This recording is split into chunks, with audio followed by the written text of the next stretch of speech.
안녕하세요. 금일 아침바입니다. 오늘 문의 주신 채무자분 중 한 분이 통대안에 대해서 문의를 주셨어요. 근데 저하고 처음 이제 상담하는 게 아니라 이전 다른 업체에서 먼저 통대안을 상담을 받아보고 과연 그쪽에서 가능하다고 하는데 이걸 내가 하는 게 맞는지 좀 한번 봐달라. 그래서 간단하게 고객님 자격사항을 여쭤봤습니다. 현재 외관법인 직장인이시고 뭐 당연히 4대 보험 되시고 재직기간이 약 5년 정도, 그리고 연봉은 5,200 정도 되시는 분입니다. 가지고 있는 채무를 여쭤보니까 은행에 2천만 원이 있고, 그리고 또 다른 은행에 1,800 정도가 현재 남아 있는데 이건 신차 할부라고 합니다. 신차. 은행에서 차량 할부 해주죠. 그리고 이제 햇살론이 대략 한 300 정도 남아 있고, 연봉이 5,200인데 햇살론 이용했다는 것은 곧 햇살론 받은 지 상당히 오래됐다는 얘기죠. 연봉이 4,500 이하일 때. 그리고 현재 이 차를 가지고 담보로 저축은행이가 1,600만 원 정도가 있고, 그리고 또 다른 저축에 일반 신용으로 800, 그리고 또 다른 저축에가 대략 500, 그리고 현금 서비스 200 정도, 이렇게 채무를 이용하고 있답니다. 다. 그러면 총에서 얼마인가요? 이건 일단 땡땡 치고 8, 3, 11, 17, 25, 30, 32, 2, 3, 5, 6, 7, 7,220만 원. 자, 7,220이란다. 7,200만 원.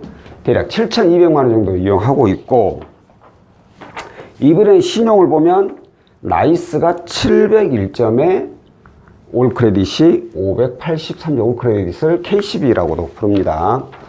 583점.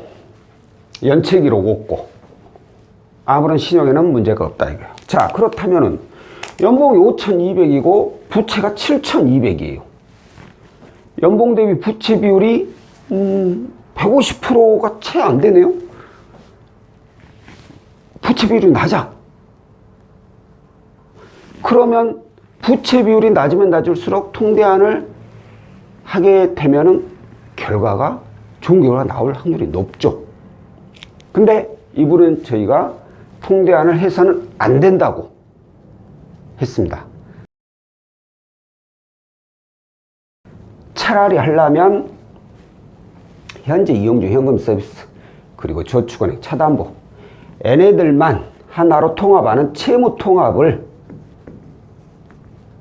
이용해서, 비록 2금융권이긴 하지만 하나로 그냥 묶어서 이걸 이용을 하시는 게 맞다고 보입니다. 하지만 이 대부분의 채무가 최근 대출이에요.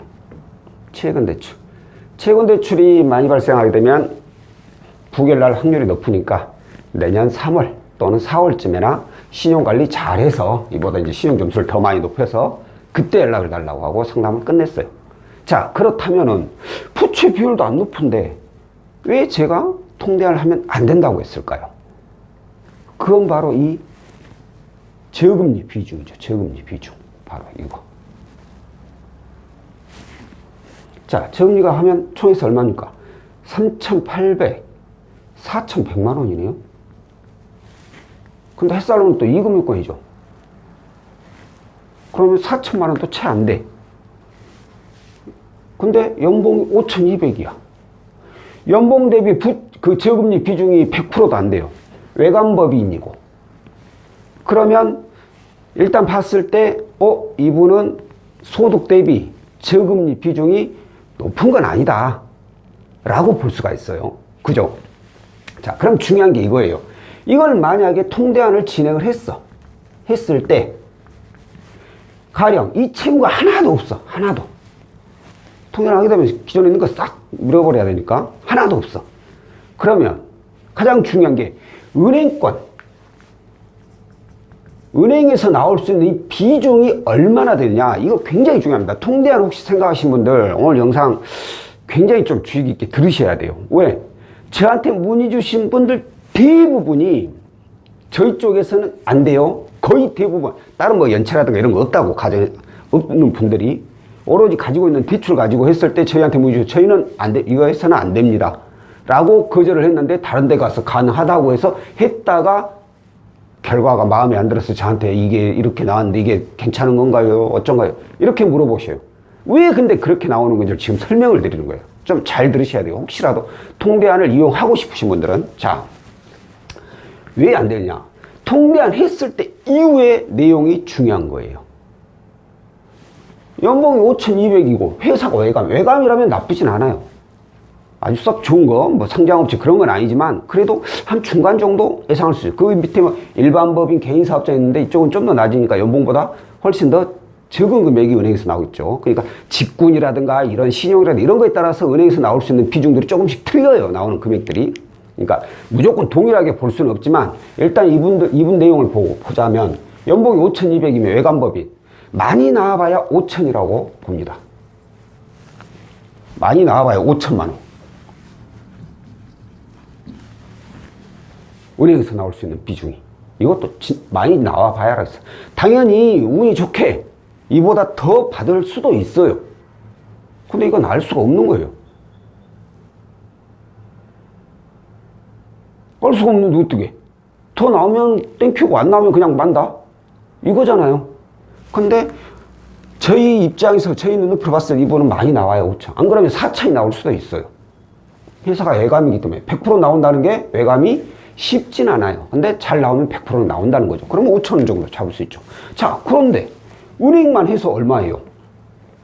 약 4천 정도 돼요. 3천 뭐 정확하게는 은행만 하면 뭐 3,800? 3,800인데 자, 그럼 이거 보시고 내가 지금 현재 3,800을 은행에서 갖고 있어. 근데 5천 나와. 그럼 얼마 더 받는 거예요? 1,200만 원 꼴랑 더 받는 거예요. 이걸 계산을 해야 돼. 이걸. 아, 그래도 1,200 얻어도 돼요. 내가 가진 거, 요 2건 더, 이거 3건 아니면 2건 하나로 합치면서 1,200만 원 더 나오잖아요. 라고 생각할 수 있는데, 이건 말도 안 되는 생각이죠. 왜? 통대안은 수수료라는 게 있죠. 수수료. 이 수수료를 또 생각을 해야 돼요. 보통 제가 통장 걸잖아요. 상한 금액에 보통 10에서 15%를 업체들이 많이 받는다고. 그럼 낮게는 720만 원. 많게는 얼마예요? 7, 5, 35. 거의 1,000만 원이 넘어요. 아, 1,000만 원이지. 아니, 맞네. 7, 5, 35. 진짜네. 와. 엄청 많네? 15% 계산하니까? 1,000만 원이 넘어버려. 그럼 뭐야, 이거? 내임이 1,200 받았는데 수수료 1,000만 원 남기고 나는 200만 원 남기고 이거 다시 이금융권 그대로 가야 되잖아.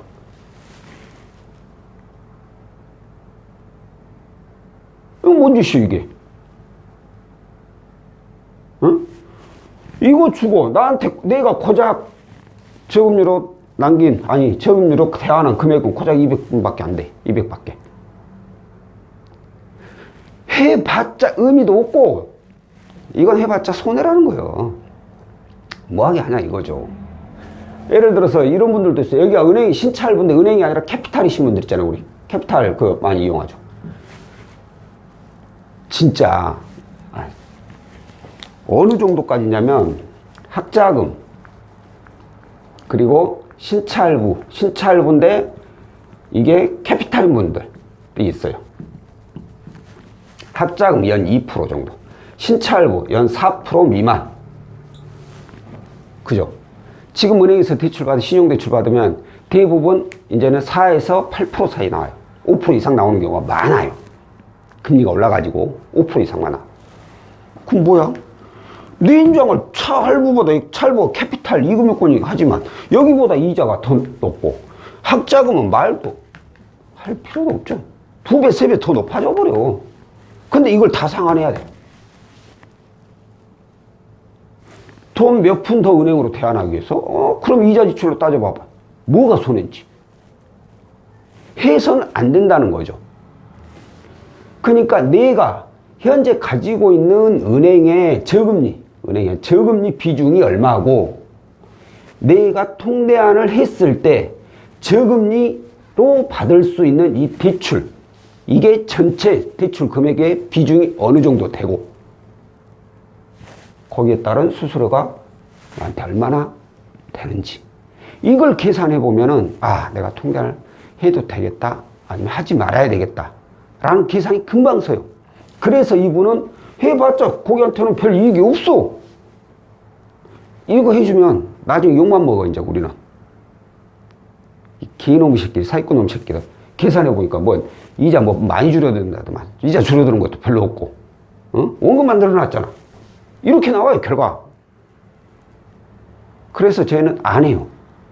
근데 이제 다른 업체들은 이런 경우에도 해주는 경우가 있죠. 뭐 자기들도 먹고 살아야 되니까 욕심을 내는 거죠. 그래서 채무자분들이 하고 나서 저한테 이제 연락이 오는 거예요. 이렇게 결과 나는데 이거 화장실 들어가기 전에 급하잖아요. 이것저것 생각할 거 없어. 들어갔다 나와서 이제 천천히 담배 하나 피면서 생각해 보니까 이건 당했네, 이 사기꾼 놈의 새끼다. 이렇게, 이건 통대한 업체도 잘못이지만 제가 봤을 때 채무자도 잘못인 거예요. 당장 급해. 왜? 지금 납입금액이 워낙 많아버리니까 당장 급한 거야. 아이씨, 다음 달부터 죽겠는데, 생활비 부족해가지고. 그러니까 일단 떼우려고 무조건 하는 거죠. 근데 이게 한두 달만 지나면 금방 이거 잘못한 거구나 라는 걸 알 수 있어요. 그러니까 이분의 경우에도 마찬가지예요. 상환금액이 많은데 해봤자 손해니까 저희는 안 한다고 그냥 거절을 한 상태고, 다만 하게 된다면 이것만 나중에 채무통합으로 해드릴게요. 3월, 4월까지 이분이 버티실 수 있을지 없을지는 저도 잘 모르겠어요. 다만 제가 봤을 때, 제 기준으로 봤을 때 이분한테 최선의 방법은 바로 이 채무통합. 이거 얼마예요? 1600, 800, 그럼 2400, 2900, 3100이네? 3000만 원 정도 잡고, 왜? 3, 4개월 후니까 원금 줄어들겠죠? 연봉이 5200이고 은행권 비중이 많으니까 이분은 신용 점수만 좀 더 올라가고 이제 최근 대출만 이것만 지나가면 채무통합의 확률이 굉장히 높아요. 비록 이자를 많이 낮추는 건 아니지만 하나로 묶어버리면 원래 납입금액이 줄어드니까, 그러면 생활하는데 부담이 덜하다는 거죠. 그렇기 때문에 통대환은 함부로 내가 신청하는 게 아니라는 거예요. 그리고 오늘도 어떤 분도 제가 그랬지만, 제가 좀 몇 군데 이렇게 알아봤는데 뭐 어디는 안 된다고 어디는 또 된다고 해서 지금 좀 힘들어서 그쪽이 좀 진행을 하려고 하는데 어떤가요?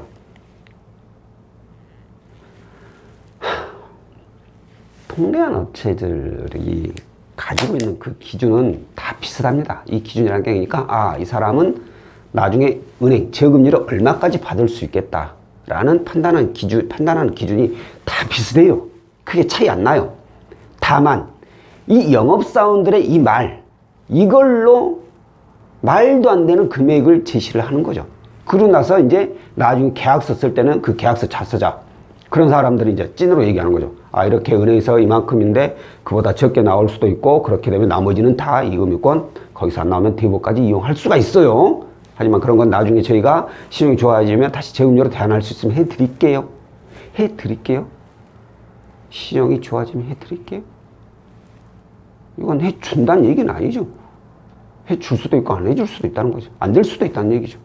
그러니까 영업사원 말은 딱 일단은 내가 조건이 되는지 안 되는지 이것만 판단을 하고, 실질적으로 나중에 이런저런 정보 다 주고 서류 다 주고 계약서 쓰기 전에